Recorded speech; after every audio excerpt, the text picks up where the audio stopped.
Muy buenos días. El día de hoy vamos a presentar lo que son las coordenadas curvilíneas para la clase de métodos matemáticos para la física con el profesor Nicola Di Teodoro.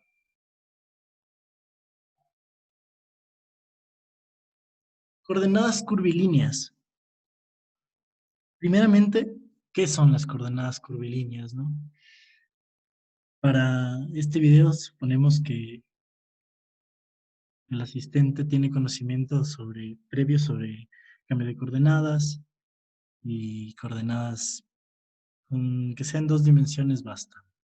Nosotros vamos a trabajar las coordenadas en general en este caso.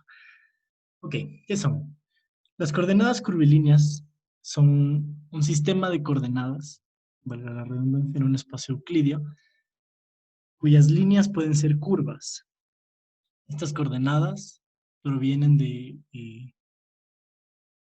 un mapa uno a uno de, del mapa de las coordenadas cartesianas hacia esta nueva coordenada, ¿no? Entonces, básicamente se trata de generalizar o cambiar un sistema de coordenadas desde las cartesianas, vamos a tratar esta como nuestra base, hacia cualquier tipo de coordenadas. Eh, aquí tenemos un GIF de cómo sería una partícula en un espacio con coordenadas cartesianas y después, en cambio, con coordenadas cilíndricas. Eh, Después vamos a tratar un poco más a profundidad. En todo caso, ¿de qué nos sirve tener las coordenadas curvilíneas? Pues la ventaja de las coordenadas curvilíneas es que nos ahorra en muchos casos, muchos cálculos, tiempo de computación y simplemente se vuelve más natural para algunos casos, ¿no? Y después vamos a ahondar un poco más en eso, pero las coordenadas cartesianas se vuelven un poco forzadas y hay que hacer cambios. Y, por ejemplo, en esta foto que tenemos aquí de las coordenadas cilíndricas, usar coordenadas cartesianas es un poco forzado. Si bien hay que hacer transformaciones y es posible, se vuelve un poco engorroso el proceso, ¿no? En este caso particular, en esta presentación en particular, vamos a trabajar las coordenadas curvilíneas ortogonales. ¿Por qué las ortogonales? Porque al usar las coordenadas curvilíneas ortogonales, eh, alivianamos mucho el proceso de, de cálculo que después vamos a ver más a profundidad a sí mismo. Pero la idea de usar las coordenadas curvilíneas en sí es ahorrarnos tiempo de cálculo y que sea mucho más natural. Entonces, siempre se va a tratar que lo usado, las coordenadas usadas sean lo más eficientes posible. Eh, Dicho esto, las coordenadas curvilíneas ortogonales son mucho más simples de manipular que las que no son ortogonales. Ok, entonces vamos a partir, como mencioné previamente, de las coordenadas cartesianas. Vamos a comenzar con las coordenadas cartesianas en, en R3, ¿no? Ok, esta foto ilustrativa es la foto de cómo es la representación de un punto en un espacio con las coordenadas cartesianas. En este caso, el punto vendría a ser el lugar de intersección entre tres planos dentro de este sistema de coordenadas. Entonces, en este caso están denominados como pi1, pi2 y pi3. El plano viene a ser el lugar donde la, es invariante, es constante, una de las tres coordenadas, en este caso estamos hablando de coordenadas cartesianas en R3. ¿Ok? Es importante esta representación porque asimismo va a ocurrir, en el caso más general, de las coordenadas curvilíneas ortogonales, dado que el punto o los puntos, en general cualquier punto en el espacio representado, va a ser esta intersección entre coordenadas. Esto hace que el mapa sea único y por eso podemos hacer, es biyectivo y por eso podemos hacer un mapa uno a uno también de las cartesianas a a cualquier sistema de coordenadas nuevo, ¿no? Ok, los ejemplos más notables y de los que vamos a hablar el día de hoy van a ser las coordenadas esféricas y las coordenadas cilíndricas. Si bien el libro en el cual me basé principalmente para hacer esta presentación, que es el ARFKEN, menciona que hay al menos 11 coordenadas curvilíneas más que se usan de manera regular en el mundo de la física.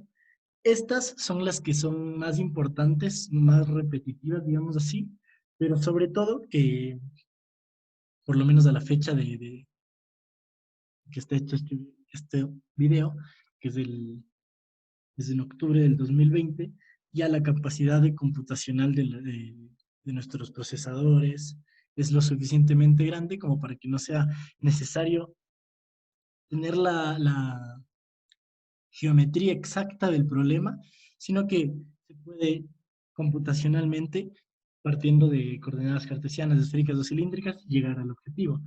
Obviamente, como decía, va a ser más fácil trabajar con esféricas o cilíndricas o cualquiera de las otras en ciertos casos, pero en algunos casos simplemente no vale la pena porque la capacidad computacional que ya tenemos es suficiente. De todas formas, vamos a trabajar las coordenadas esféricas y cilíndricas que son ampliamente usadas y muy conocidas, son muy familiares para nosotros. Ok, ahora, si bien es más fácil trabajar con ciertas coordenadas que con otras, siempre va a haber un precio que pagar en estos mapas uno a uno de los que estábamos hablando, biyectivos. En este caso, vamos a trabajar sobre las coordenadas esféricas y vamos a partir asimismo de las coordenadas cartesianas normales. Ok, aquí en este ejemplo, la forma en la que el libro trata las coordenadas, tenemos a phi siendo el ángulo que hay en sentido horizontal, r siendo la distancia que es desde el origen, desde tu centro el origen de coordenadas hasta el punto que esté dicho en el plano, y teta siendo el ángulo que hay desde z, que es nuestro eje de coordenadas cartesianas, hasta y, en el mismo, ¿no? Ok, este ejemplo es particularmente interesante porque ya nos permite entrar un poco más en la generalidad, ¿no? Especialmente porque para empezar las coordenadas cartesianas, todas eran distancias, todas medían una distancia. En este caso de las coordenadas esféricas, ya no se mide la distancia con todas, ¿no? Como podemos ver con θ, sino ambos miden un ángulo y la única que mide distancia es r en este caso. Este no es un caso particular, en realidad hay muchos casos que tienen esta particularidad de que no todas las coordenadas miden distancias. ¿Cómo se podría interpretar si bien interpretamos el punto en el espacio de coordenadas cartesianas como la intersección de tres planos, pi1, pi2 y pi3? En este caso de las coordenadas esféricas, puede ser interpretado como la intersección entre la esfera de radio r, que viene a ser la coordenada r, el cono con el ángulo de apertura θ y el medio plano por el cual pasa el ángulo phi. Y como decíamos, es importante esta noción del cruce de los planos, y en este caso ya no son planos, pero sí es un cruce de coordenadas y de figuras, en este caso ya haciéndolo puntuales, de la esfera del radio, el cono y el medio plano. Ok, también es importante notar de este ejemplo que las coordenadas no necesariamente se mantienen fijas. Es decir, si estoy en un punto, en un vector R, en un punto R en el mapa, la coordenada constante puede tener una normal cuya dirección depende de la posición. Es decir, importa mucho, ya estamos comenzando a ver que importa mucho, dónde está posicionado el punto en el espacio. Entonces, si es que yo quiero hacer un cambio de una coordenada a otra, operaciones de una coordenada a otra también, sí va a depender y sí va a importar el punto donde esté. ¿Ok?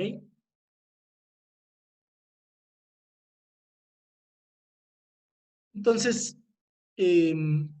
vamos a hacer una pequeña revisión también de los campos vectoriales en este caso particular y vemos que los vectores unitarios son perpendiculares, si es que son perpendiculares entre sí, el sistema de coordenadas es ortogonal, como es de este caso, que tenemos a teta, phi y r, que todos son ortogonales entre sí. Entonces, caben perfectamente en nuestra definición de coordenadas ortogonales. ¿Ok? Es importante también marcar que se pueden realizar las operaciones de suma, multiplicación, producto escalar, producto de punto y producto cruz, que luego van a ser de vital importancia, si es que estamos hablando de un mismo vector posición R, ¿no? Desde un mismo punto en el espacio, que es lo que decíamos, que la normal puede depender del punto en el espacio. Entonces, yo puedo realizar acciones entre un vector B y un vector W, todas estas operaciones antes mencionadas, si es que se trata del mismo punto. Si es que estoy hablando de otro punto, puede que falle, entonces no lo tomamos. Ok, entonces ahora, como estábamos hablando de tener un mapa biyectivo, desde las cartesianas hasta cualquier sistema de coordenadas curvilíneo, ahora en este caso de las cilíndricas, estas ecuaciones de aquí. Entonces, la primera ecuación es tomando en cuenta, obviamente que estamos en R3 en este caso, pero después va a ser más general. Entonces tenemos en cuenta ahí cómo cambia QI, siendo Q alguna coordenada, en este caso sería teta, phi o R, bueno, la derivada de X, que es de posición, ¿no? Queda de esta forma. Lo mismo hay que hacer de Y de Z, porque estamos pasando desde cartesianas hasta esféricas, perdón.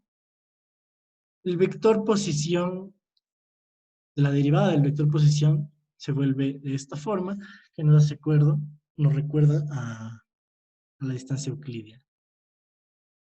Es lo mismo, solamente que nuestro dx, de dy y de z, que habíamos derivado de la primera ecuación con nuestras nuevas coordenadas q1, q2 y q3, van a reemplazar esta parte de acá. ¿Y cómo nos queda? Nos queda esta sumatoria, en este caso de x, ¿no? Igual son derivadas parciales con respecto a nuestras coordenadas del nuevo sistema de coordenadas. Siguiendo, tomando que este fue nuestro dx, hay que hacer lo mismo para dy y dz, de la misma forma que se vio antes. Y nos queda esta sumatoria. Aquí cabe recalcar que si bien eh, estamos usando las coordenadas esféricas como ejemplo en este caso, ya aquí ni siquiera está en tres dimensiones, no está en R3, se vuelve solamente, y J se vuelve en un índice de una sumatoria, no números enteros naturales, que pueden ser n dimensionales, pero la idea se mantiene. En este caso, sí, claro que estamos usando solo X, Y y Z, como es un ejemplo particular, pero el caso queda en general de esta forma. Entonces, a lo que llegamos después es a esta H, que va a ser nuestro factor de conversión. factor de escala por las coordenadas, ¿no? Este h, que es nuestro factor de escala, es importantísimo para pasar de una coordenada a otra. Ok, entonces al final nos queda que h, nuestro factor de escala, en este caso tridimensional, es la derivada parcial de x en relación a la coordenada 1, a 2, 3, 4, 5 y así, la sumatoria también, ¿no? Todo esto en un espacio euclidiano también. A la final, la derivada parcial de mi posición, la posición no cambia, ¿no? En la transformación esta, si queda constante la posición, lo que sí cambia son las referencias, digamos así, las Qs que vienen a ser las coordenadas nuevas y las Hs que vienen a ser los factores de escala para estas coordenadas nuevas. Las QIs, que son las coordenadas del sistema, son importantísimas también. Ok, a la final me queda que, que el diferencial de posición tiene esta forma. De todo este proceso que fue desarrollándose, lo importante con lo que hay que quedarse, lo que vamos a usar un montón es justamente este diferencial de posición y también el factor de escala, la HI. Asimismo, como podemos hacer operaciones de pasar de un sistema de coordenadas a otro, al pasar de uno al otro, podemos también operar con ellas. Entonces, nuestra integral de línea queda de esta forma, la integral de superficie queda de esta forma, y la integral de volumen queda de esta forma. Importante, como mencioné anteriormente, que en todas se puede ver que existe la h, que es el factor de corrección, el factor de escala, y la q, que obviamente son las nuevas coordenadas. Ok, asimismo, existen los operadores diferenciales. De estos ya hablamos en la presentación anterior, en las que se habló del teorema de Stokes, teorema de Green, etcétera, etcétera, pero en ese caso particular se habló de coordenadas cartesianas. En este caso ya es más general el tema y ahora tenemos un gradiente, divergencia, un laplaciano y un rotacional generales para cualquier tipo de coordenadas curvilíneas. Ortogonales de preferencia, y aquí vemos por qué tienen que ser ortogonales o una prueba, una pequeña muestra de por qué sirve tanto que sean ortogonales. Entonces, el tema con que sean ortogonales es que al momento de operar con ellos, solo van a quedar los que tienen la misma coordenada, es decir, H1 y H1 se van a quedar, pero si se hace H1.H2, perdón, Q1.Q2, se van a hacer cero, porque estamos hablando del producto punto de dos coordenadas que son ortogonales, como habíamos hablado. Entonces, al momento de hacer el producto entre ellos, solamente me van a quedar los índices iguales. Y esto me va a simplificar muchísimo el proceso, porque si bien en el rotacional se ve mucho más que se queda una matriz realmente pequeña, en este caso de tridimensional, ¿no?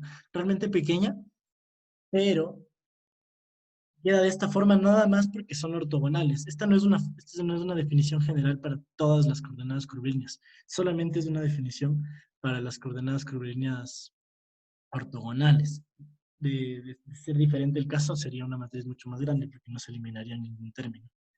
En este caso, ¿no? Q1, Q2, Q3.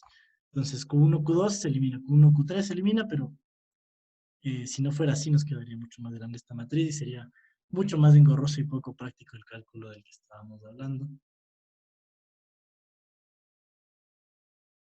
Entonces, eh, ya entendidas un poco generalmente con este uso de las coordenadas esféricas, en las que después vamos a dar más ejemplos y más especificaciones de cómo queda en realidad el gradiente, de cómo queda en realidad la Laplaciano en estos casos, vamos a trabajar con las coordenadas cilíndricas. En las coordenadas cilíndricas usamos ρ, φ y z. Las coordenadas cilíndricas también se conocen como una generación de el plano R2 de las coordenadas. Ok. En este caso podemos observar la transformación de lo que ya estábamos hablando, de, del plano cartesiano a nuestro nuevo, de las coordenadas cartesianas, perdón, a nuestro nuevo plano de coordenadas cilíndricas. Este es el factor de corrección el que queda.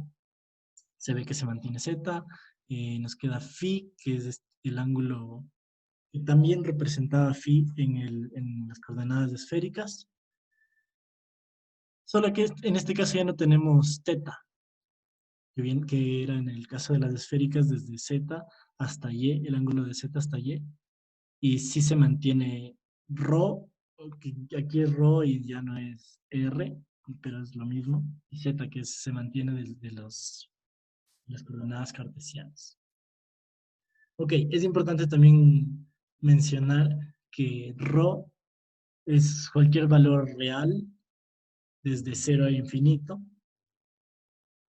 Pi es un valor que va desde 0 hasta 2pi, porque solamente puede dar una vuelta completa. Y z es un valor que va desde el menos infinito hasta el más infinito. ¿Ok? En este caso, tomamos el centro de nuestras coordenadas como el origen.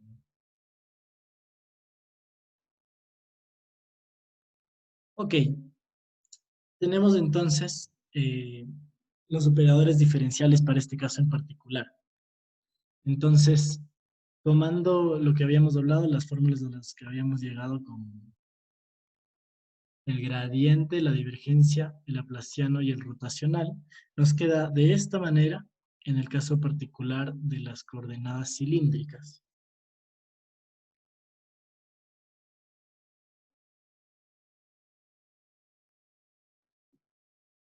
Los factores de escala, eh, recordando la fórmula de los factores para hallar los factores de escala, es esta de aquí, nos quedan el factor de escala para ρ es 1, el factor de escala para phi es ρ y el factor de escala para z es 1.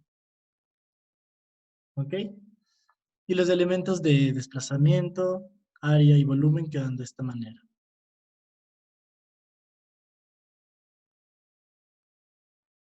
Ahora, vamos a usar este nuevo conocimiento para ilustrar un poco las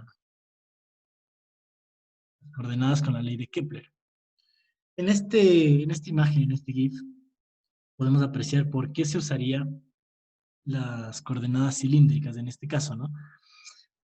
Si podemos apreciar bueno, primeramente, la segunda ley de Kepler dice que el radio vector que une un planeta y el Sol recorre áreas iguales en tiempos iguales. Entonces, en este caso, el eje de esta rotación sería este punto de origen, que según la ley de Kepler sería el Sol, ¿no? Para este caso.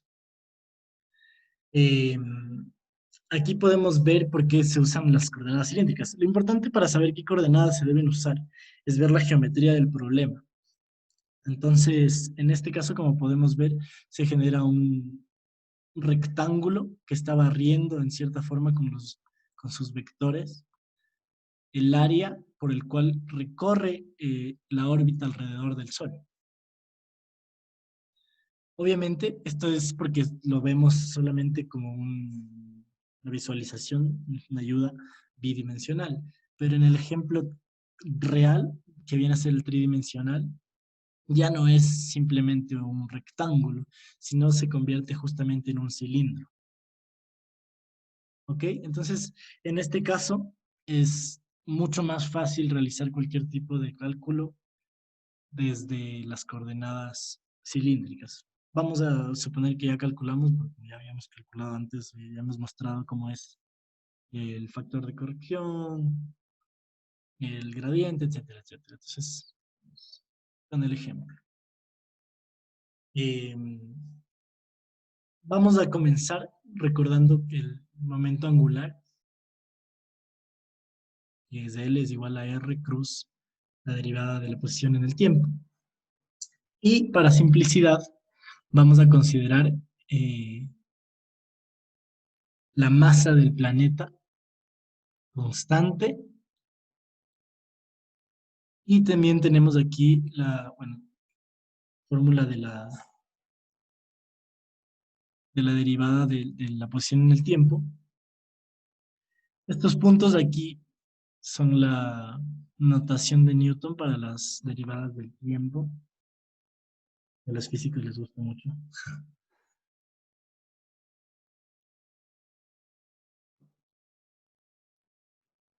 Ok.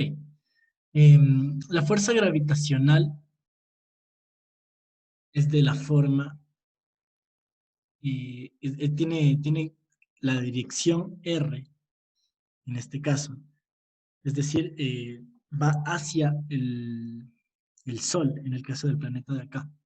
Entonces diría el centro de mi sistema de referencia. Entonces depende de R qué tanta fuerza gravitacional tenga yo. Y el torque en el origen viene a ser R cruz F. El origen del planeta, ¿no? Del objeto, del astro incluido. Entonces, en el origen, R cruz F se hace cero. Y el momento angular es de esta forma y es conservado. Ahora, para evaluar la derivada, entonces en este momento ya tenemos, obviamente, para encontrar el momento angular, ya tenemos nuestro vector posición, es algo que se nos daría, pero para encontrar la derivada en función del tiempo de este vector posición, comenzamos escribiendo esta ecuación con las derivadas parciales. Entonces nos queda de esta forma,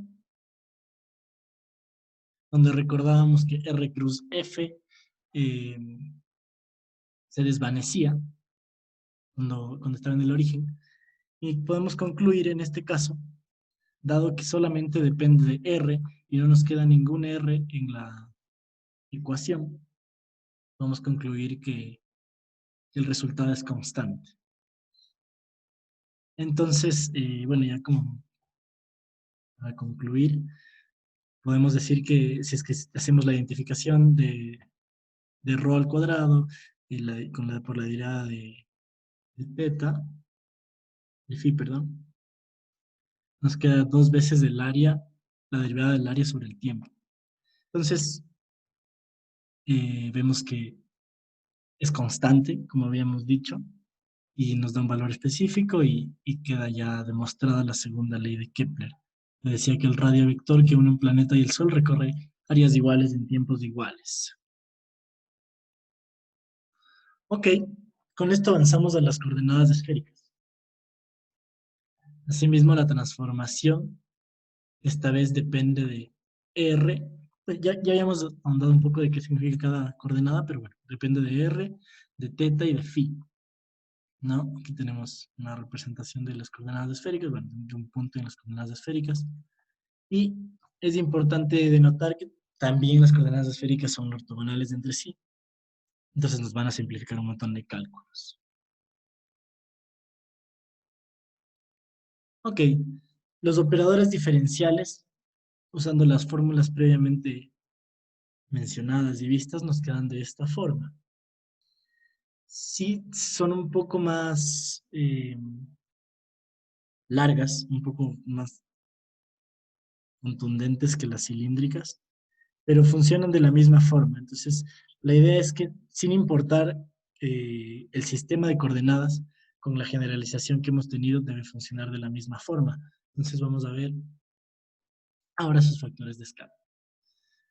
Y lo mismo, vamos a usar la misma fórmula que es la fórmula general, la ecuación general para encontrar los factores de escala. Y nos queda, solo que esta vez sí podemos una diferencia en los factores de escala que tenían de las coordenadas cilíndricas, no solamente en la R que se convirtió, bueno, en ρ que se convirtió en R, sino que aquí también había un 1, y esta vez ya no es un 1 el factor de escala de la coordenada phi. Ahora es de R sino de teta. Ok, ¿y cómo nos queda entonces los elementos de desplazamiento, área y volumen? Nos quedan de esta forma.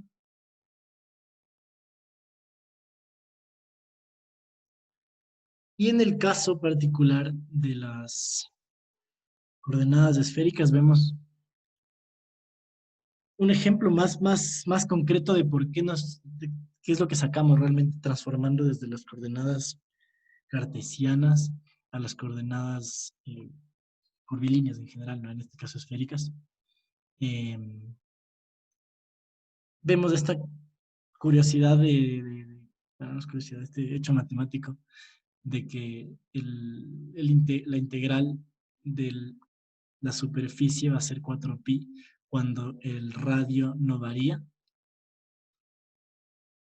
Y esto nos puede ayudar mucho, esto nos puede solucionar un montón nos puede ahorrar mucho tiempo en otros cálculos. Tal vez esto no sería tan evidente si estuviéramos en otro tipo de coordenadas, aunque igual a la final se podría ver que es una esfera y que va a funcionar así, pero realmente sí nos ahorra tiempo el cambiar las coordenadas, en este caso a esféricas. Ahora vamos a ver un ejemplo. Eh, el ejemplo va a ser sobre las fuerzas centrales. Entonces, las fuerzas centrales sobre un objeto es la fuerza dirigida desde la línea que une al objeto con el origen de donde sale la fuerza. Esta imagen ilustrativa, pero como ejemplos notables podemos mencionar a la fuerza gravitacional y a la fuerza de Coulomb, que es sobre la que vamos a ahondar un poco más. Y por último, al campo de fuerza espacial de un oscilador armónico. Ok,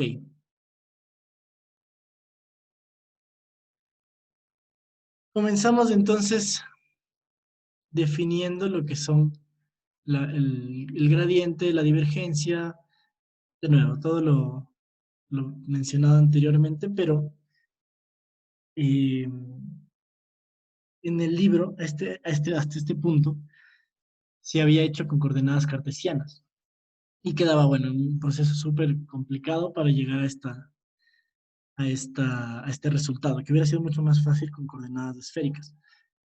Vamos a ver qué nos dan las coordenadas esféricas esta vez. ¿Ok? Entonces, en el caso particular, el que vamos a hablar en este momento, es de la fuerza de Coulomb.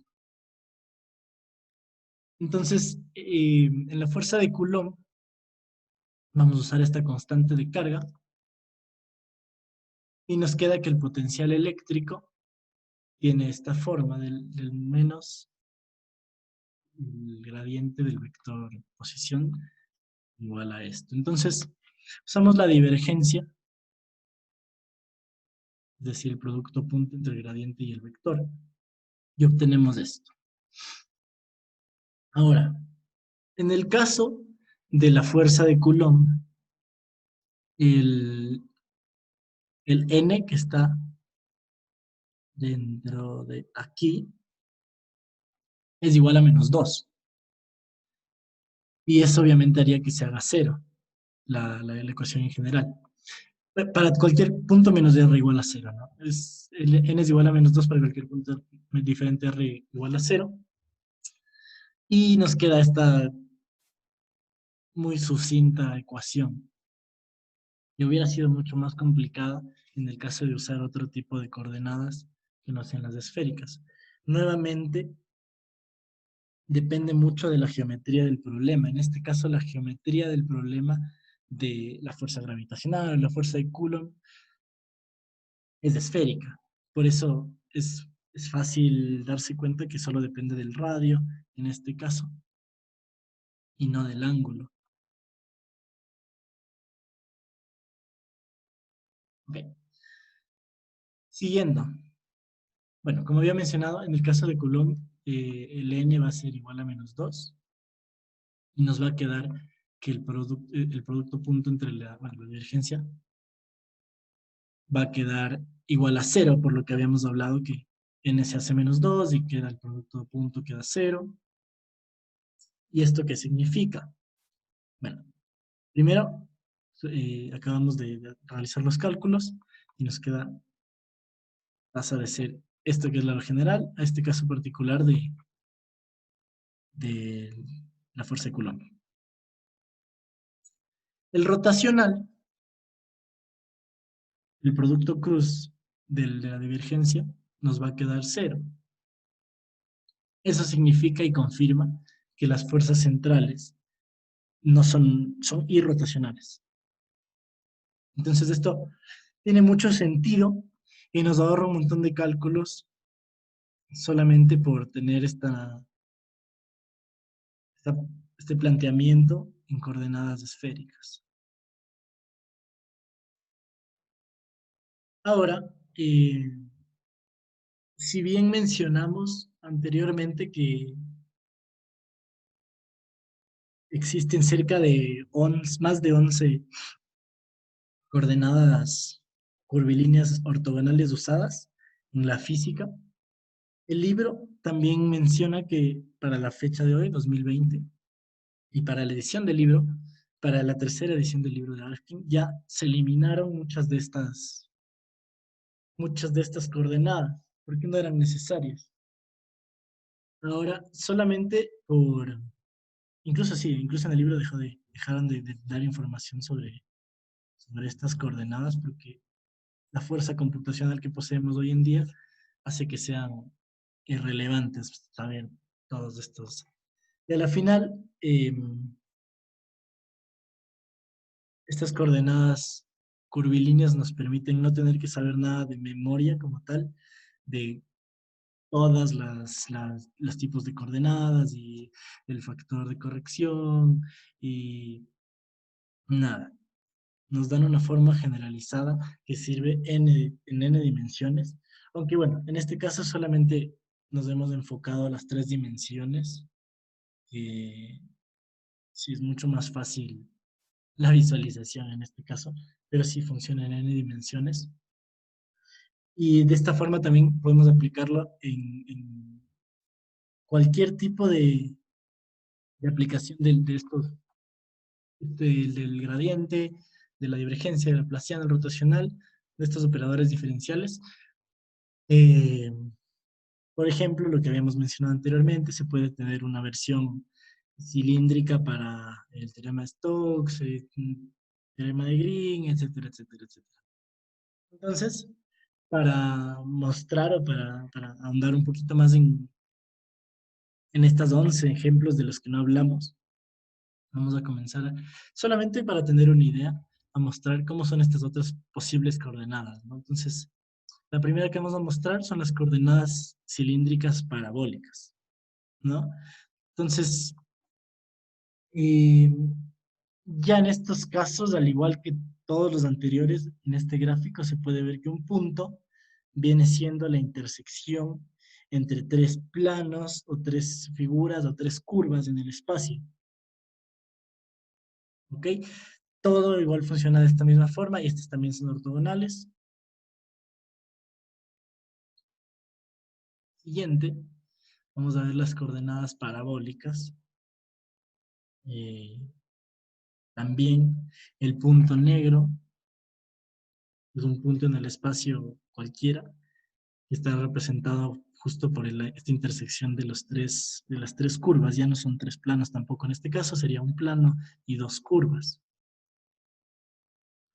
Es importante bueno, es importante como en los anteriores casos ver la geometría del problema. Entonces, en el caso de la ley de Kepler, la geometría del problema ya nos daba intuitivamente que teníamos que usar las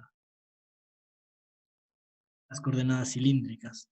En el anterior caso, que se trataba ya de algo más esférico, que dependía solamente del radio en una esfera, teníamos que usar las coordenadas esféricas. Entonces, basándonos en ese concepto, podemos entender por qué habrían tantas coordenadas.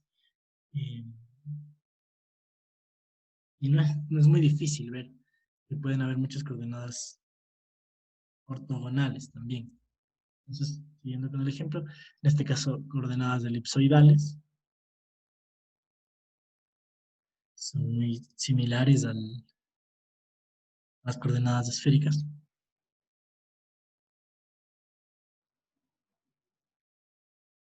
Ya para ir acabando con los ejemplos, porque nos podemos quedar toda la tarde viendo ejemplos de los diferentes tipos de coordenadas curvilíneas.